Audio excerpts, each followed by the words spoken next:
My top 5 tips to conquer your stress eating. Hey team, and welcome to this week's episode of The Inspired Show, the show that's dedicated to helping you become that best version of yourself, mentally as well as physically. Before we dive into this week's episode, if you've not done so already, hit that subscribe button. It means you get updated every time we publish a new episode. Don't forget to smash a like on this video if you find it helpful, and don't forget to share it with anybody who may benefit from this as well. And I'd love to know any big thoughts or takeaways or any questions you have in the comments down below as well.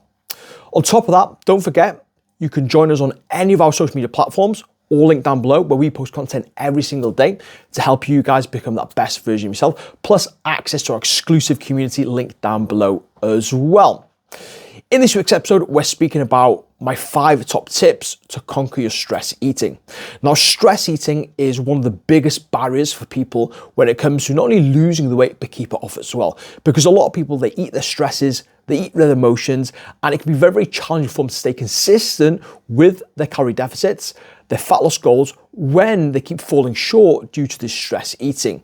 So by the end of this episode, you're gonna have 5 clear strategies that you can move forward with to help you improve the stress eating and help you overcome it to help you reach your goals.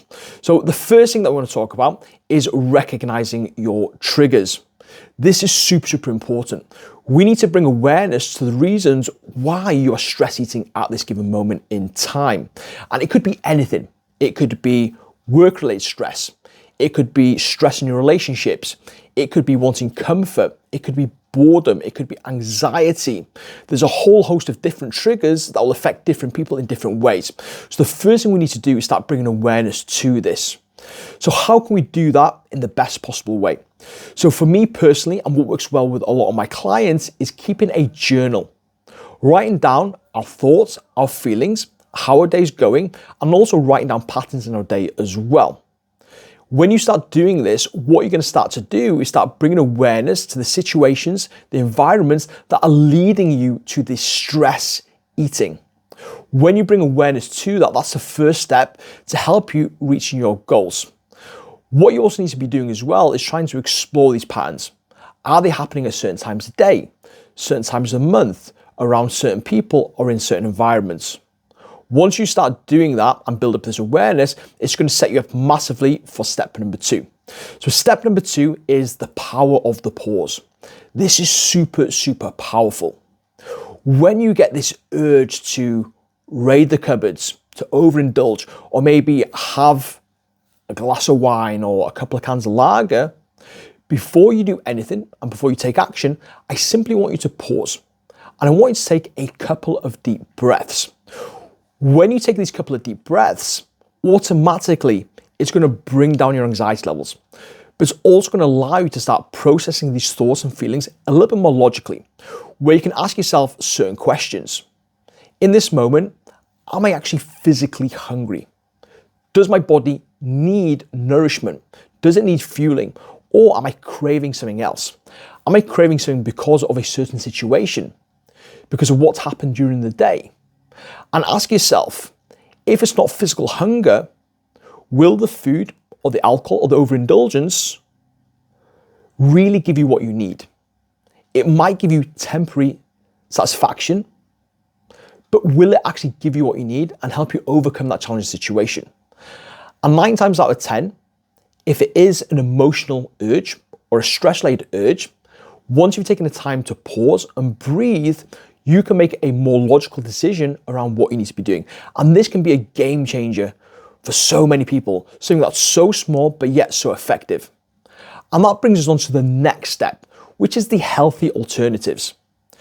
Because ultimately, when we're reaching for food or alcohol in relation to a stressful situation, overwhelm, boredom, wanting comfort, we're not actually craving the food, we're craving what the food gives us. And typically it's that dopamine hit. Like when we have high sugar, high fat foods, it makes us feel good in the moment, like we've all been there. But it's very much short-lived. So having healthier alternatives that gives you that hit of dopamine can be an absolute game changer, especially when you know you can rely on that.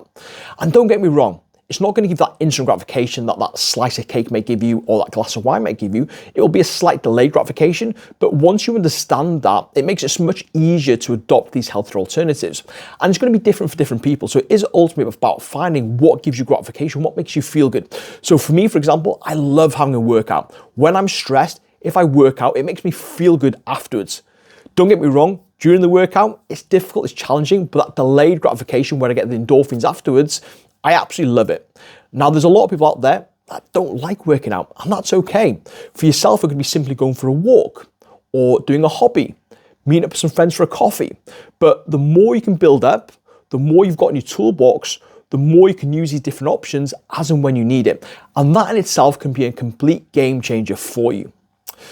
Another thing I want you to think about as we move into step number 4 is actually setting yourself up for success when it comes to stress and emotional eating. Because when it comes to stress and emotional eating, we can do a lot of things to help us before we actually get stressed. Okay, so one of the first things is, especially if you're in a fat loss phase at the moment, or even if you're in a maintenance phase where you're looking to maintain the progress you made, your nutrition plays a massive part.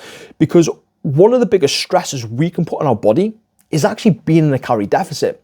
And I know we've got to be in a calorie deficit if we're in a fat loss phase, but the bigger the deficit, the more the stress. So we want to ensure that the deficit isn't too big. That's why we always aim for a moderate deficit of about 10 to 15%. Now, alongside that as well, it's ensuring that 80% of the time, the food that we're consuming is more nutrient-dense foods that are going to fuel us, make us satisfied, and that in itself is going to reduce a lot of stress, but it's going to keep you more satisfied and keep you fueled. Now, alongside setting yourself up for success, you can also do things like a little bit of a meal prep, doing a food shop, having quick and easy meals that you can grab and go as and when you need it. Because when life is busy and when it gets stressful, if you've not got things in place, it can be so easy to grab things that probably don't serve as the best in that situation. So making sure you're planning from a food point of view is absolutely imperative. When it comes to your movement again is a really great de-stressor. So if you're planning in movement on a regular basis, automatically you're reducing the amount of stress you've got in your life. You're doing things that are giving you back energy and giving you that feel-good factor from a release of endorphins from that daily movement. I would also recommend planning your sleep as well. And this is something so simple, but it can massively reduce the amount of stress that your body is going through at the moment. So making sure you've got a good evening routine where you're relaxing, unwinding, allowing yourself to have good quality sleep will allow you to wake up feeling de-stressed and refreshed for the next day. And by doing that and planning these things in, what you're going to be doing is you're going to allow yourself to engage and overcome any stressful situations a lot more productively. Okay. And another thing I always recommend all my clients do, and something I do myself, is actively engage in your healthy alternatives. Like, try not to wait until stress reaches tipping point until you start doing the healthier alternatives, like maybe going for some self-care or having a early night or having a massage or meeting up with some friends. Like, plan them in, give yourself something to look forward to, and that in itself will stop that stress cup from overflowing. Okay. And most importantly, it is about building up long-term resilience. Looking at step number 4 and really creating lifestyle habits out of those. When you create lifestyle habits out of those, it will allow you to stay on track with your goals. It will allow you to stay on track with management of stress. But another thing when it comes to long-term resilience, it's actually showing yourself compassion. Because there will be times when you slip up. You're only human. But understanding that if you slip up, that isn't the end of the world. Show yourself some compassion, show yourself some self-love, and avoid that pitfall of self-sabotage. And always ask yourself this powerful question. When you do slip up, you do find yourself maybe going for the food or the alcohol, but you know you want to bring it back and you brought the awareness to that, but you keep telling yourself, well, I've ruined it now, I might as well just carry on. Ask yourself this question. What would you say to your friend? If your friend came up to you and told you that they'd slipped up and they were just going to carry on self-sabotaging, what would you say to them? You'd probably say to them, like, one slip up isn't the end of the world, and just get back into normal routine and show them some compassion. So show that to yourself as well.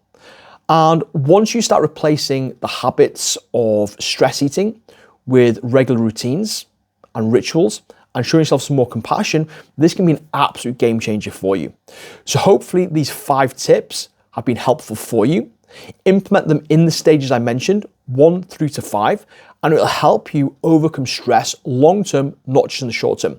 But guys, thank you so much for joining in. I really, really appreciate it, taking your time to watch this episode. As always, if you've got any questions, let me know in the comments, or feel free to reach out to me on any of my social media pages. Have an absolutely amazing rest of your week, and don't forget to hit subscribe, smash the like button, and hit the share button as well.